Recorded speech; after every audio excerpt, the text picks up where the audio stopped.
What ho, travellers and adventurers, and welcome. I am the Bardic Knock.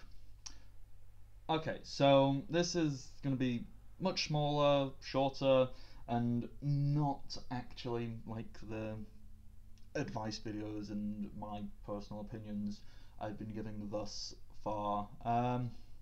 This is more a question, really, and I suppose you could take it and try and use it for advice, I guess.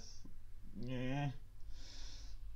Anyhow, recently in my 3.5 D&D campaign that I've been running for just under a year, give or take a month or so, well, one of my players decided to up and leave. Yeah, that's fine. I've lost players before for various reasons, and they've either been talked about and just decided, okay, you can't continue playing because, well, whatever the reason may have been. They couldn't make the commitment, they had a falling out with another member of the group. It's fine, especially in this day and age when we're all running, well, not all of us, but a lot of us are running games online with people from all over the world, because all of my players are American, and well, I'm obviously not. But yeah, my question is to you guys, basically,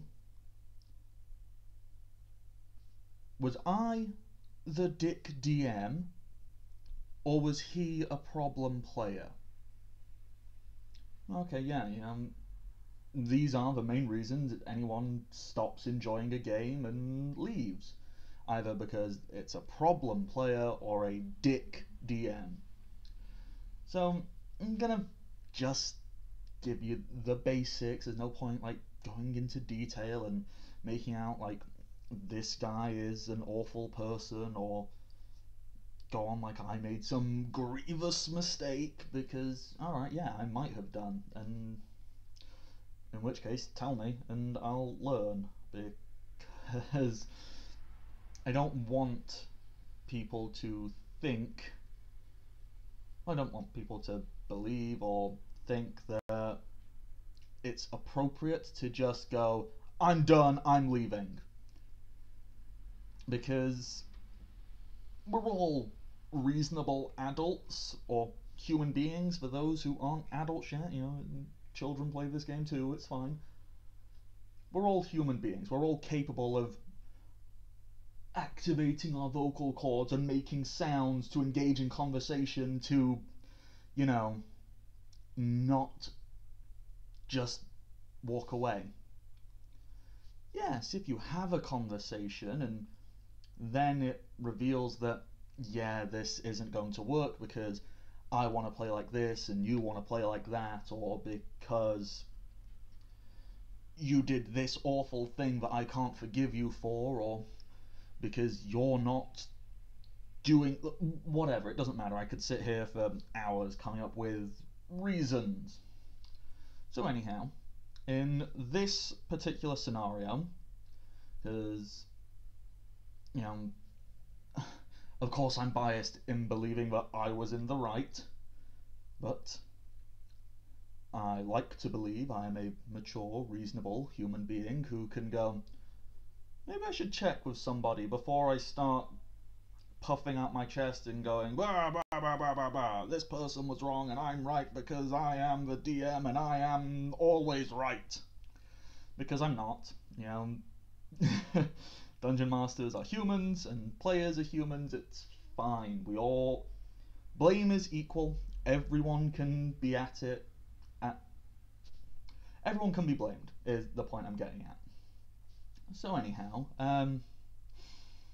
this player, he joined the campaign when I first started it, you know, 8, 10 months ago, whenever it was, and That was fine.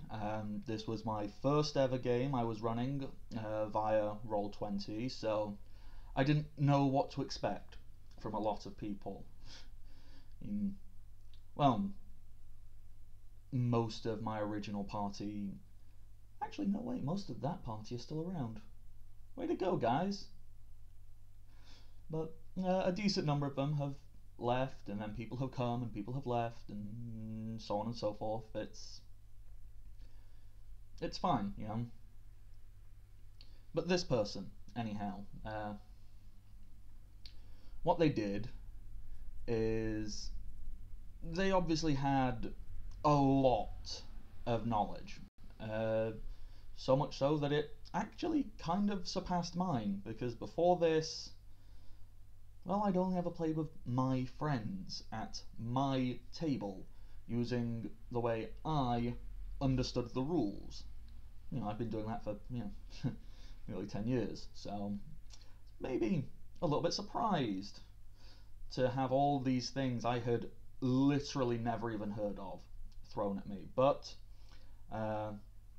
I was desperate for players, and I was desperate to play, so I said, yes, you can do these things. Let me read up on them and try and understand, and I'll make it work. And that's fine. I tried that, and I would like to believe for the most part I did that. And that's cool. Then, through no fault of this person's doing and whatever, he couldn't make it to about 2 months worth of gaming, which I've known a lot of dungeon masters and even players turn around and say people like that should be kicked out, and I said, well, no, I don't know, this isn't his fault. A bad thing has happened. There's no need to kick him out. He'll come back so long as he wants to. I want to be a nice guy. I'd feel pretty awful if, through no fault of my own, I couldn't make it to X number of games and then be told I'm no longer welcome. That would make me feel pretty bad about myself. So I said, no, when he can come back, and that's fine. And we did that. We kept on playing for about 2 months, and then he did eventually arrive back. By this point, not most, because 3 of them are still around, like 2 new characters had arrived. Well, no, 3. Oh, yikes. 3 new characters. Technically 4, but one of them was the same player, so that's fine. The party had changed, basically. And so now the party had 2 druids in it. So his original character, which kind of filled that slot, as I said, it was a bunch of different things which I still don't really understand, because I'm fairly certain it's, not legal. It's one of those, ooh, it says I can do these, one of those things players like to throw at people to pull the wool over a dungeon master's eyes. Like, that's how I have perceived it, and you know what, I put my hands and went, well, whatever, I can work with it. And yeah, so anyhow, he comes back, realizes, oh, there's not really a role for this character, so I'll show up with another. I said, okay, that's fine. He shows up with a homebrewed race and a homebrewed class, which I even instinctively said, this doesn't quite seem like it would fit in, and I don't know if that balances particularly well, and well, I'm not a big fan of maneuvers either, but whatever. I was just happy to have a player returning. So once again, yes, I'll admit I was at fault for not being stricter and not putting my foot down and saying no. I don't like how this looks, but once again, this guy's my friend. He was my buddy, so whatever. Fair is fair, I'll learn. I never really learnt how his class worked. I just had to shrug and accept when he said he did a thing. Anyway.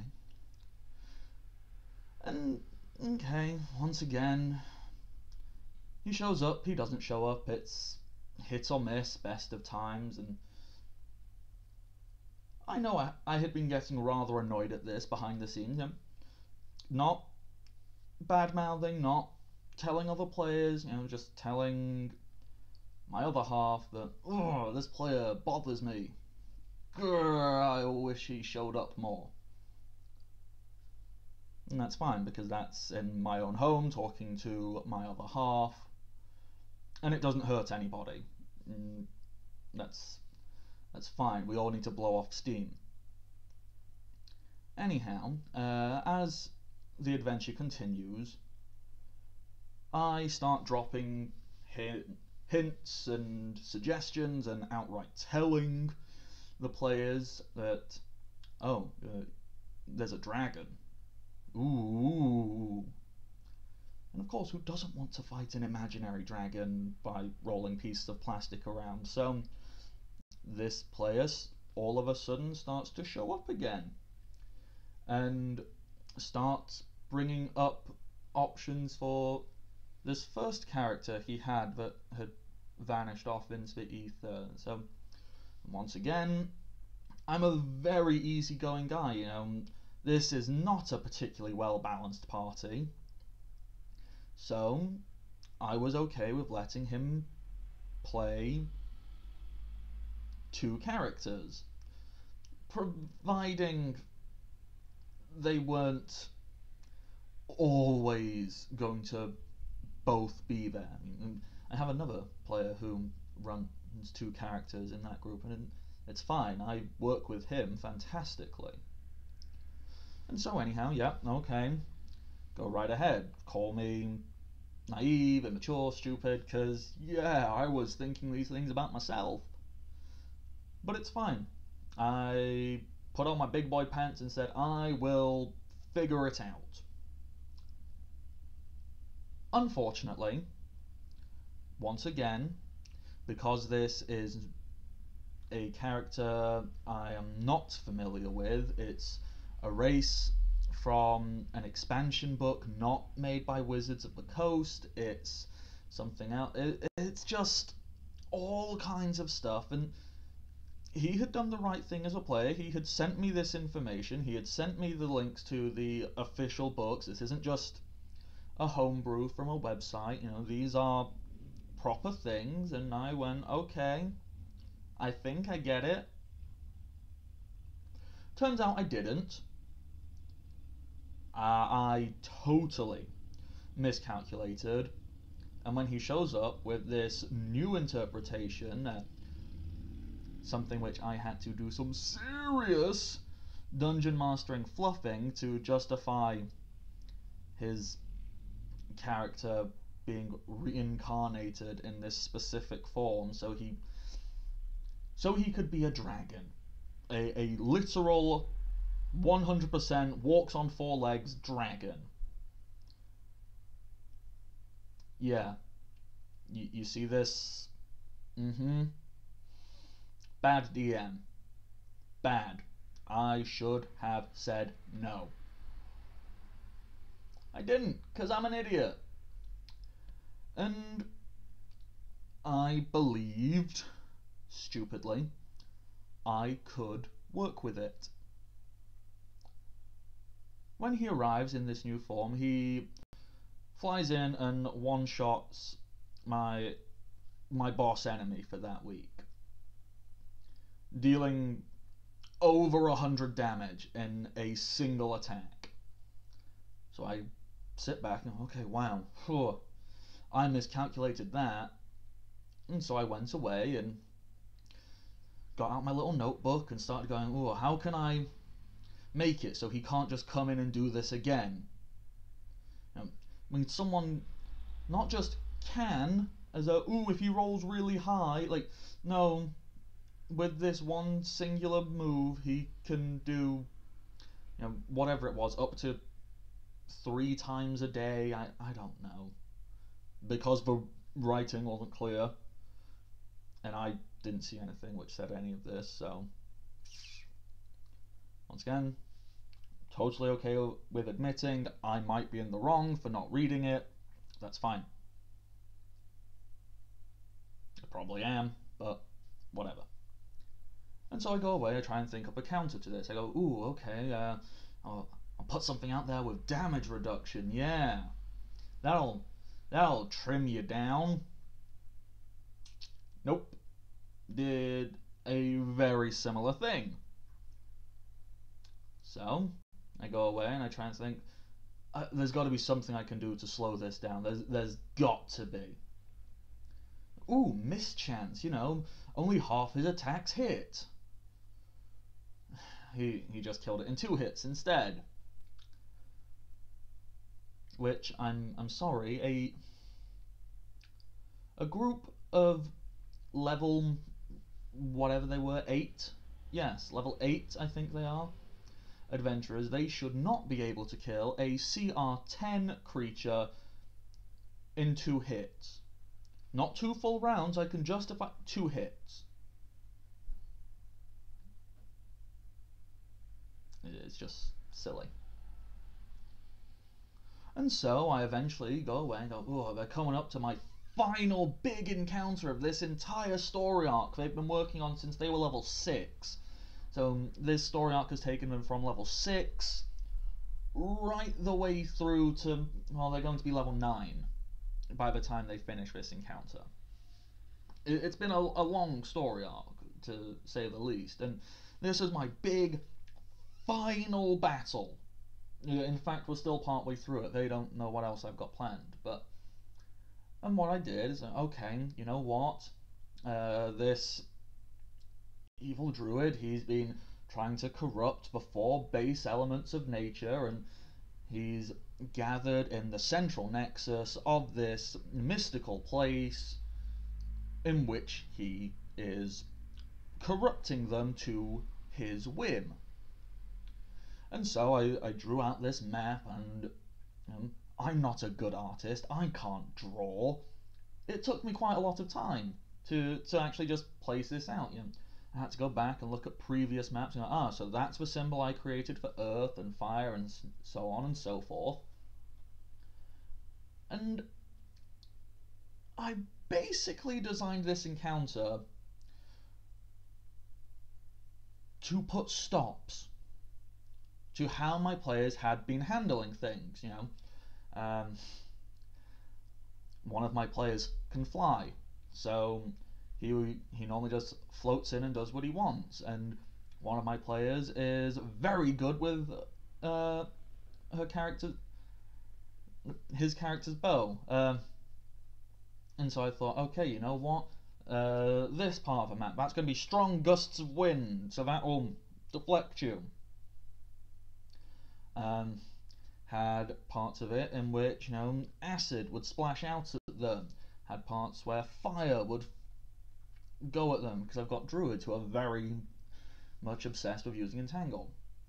And finally I had these magical runes, essentially, which would create pillars of stone to put a stop to charges, because that's how these characters were winning. That's what, more than half the group would charge in, so they could activate their special effects and deal up to, whatever the maximum it could deal, somewhere nearing 150 damage. He does this, he charges in with one character. The charge is stopped. He doesn't take any damage, he makes his reflex save, but doesn't charge, because he can't move in a straight line now. He tries it with his second character. Same thing. He then doesn't say anything, drops out the call, and the rest of the party has to play the rest of the session without him. You know, we did it. It was fine. We just assumed, oh, maybe something's come up, whatever. I then, you know, the session finishes, I get on with real life, I pack away my stuff, I take my dogs out, I do whatever I need to do. I then come back to see the group message board filled, to find out that he had left the group, he had left the Skype call, the Discord group, the Roll20 group. I was like, oh, wow, fair enough. Don't say anything to me. Don't. Okay. Yes, I've had this happen before, but normally only when someone who'd only joined that session decided it wasn't for them. You know, they said, I've been playing with this person for nearly a year. Another one of my players messaged him and found out more, and I'm not one for he said, she said, schoolyard running around, but the gist of it was he believed I had done the one thing he hates more than anything in Dungeons and Dragons. The Dungeon Master essentially saying, you can't play that way now. And accusing me of not communicating with him, which, yes, I'll admit, I didn't do. Because I didn't want to stop him playing his characters. I liked his characters. They were fun. They gave a lot for me to work with. Like, not narratively speaking, but just in downtime roleplay stuff, so much fun. I enjoyed it. I didn't want him to stop being these characters. Yes, I didn't understand how they worked, you know, mechanics-wise for combat, and that's what I was trying to figure out. But any Dungeon Master should tell you that designing encounters is not an exact science. You're always going to have to tweak and fiddle and change and twist. And yeah, because any good player, which this person is, he is a very experienced player. Very experienced, I don't want to accuse him, but power player. He knew how to make his character deal over 150 damage. And that's fine. I had always made it very clear that I'm not interested in running a power gaming campaign. One, that's no fun for me. I like storytelling. And two, I'm not very good at it. I am not very good at making the monster that can squash your monster because my hit points are bigger than yours. Insert obvious penis joke here. And so I'm really just trying to figure out, what should I have done differently? Or was I in the right? Like, you know, of course I somewhat believe I'm in the right. I am biased, I am human being, I take my own side. But the decent part of me, which makes me always want to improve, like any good dungeon master should, is telling me that maybe I did do something wrong. And maybe I should fix that for the future. Anyhow, I'm rambling now. I mean, yeah, this is pretty much just a confessional at this point. You know, I did a bad thing, and then also, God, it's a smear campaign on this player. Like, no, this player he's not a bad guy. He's a great guy. He was loads of fun to play with. I really enjoyed being with him. I'm just upset. You know, my feelings are hurt, quite frankly. And yeah. I mean, okay, no, I'm not gonna go and cry about it. You know, that's fine. You don't want to play my game, you don't have to. But yeah, I'm just glad to get it off my chest and maybe hear what you all would have to say on such a topic. Quite frankly, yeah,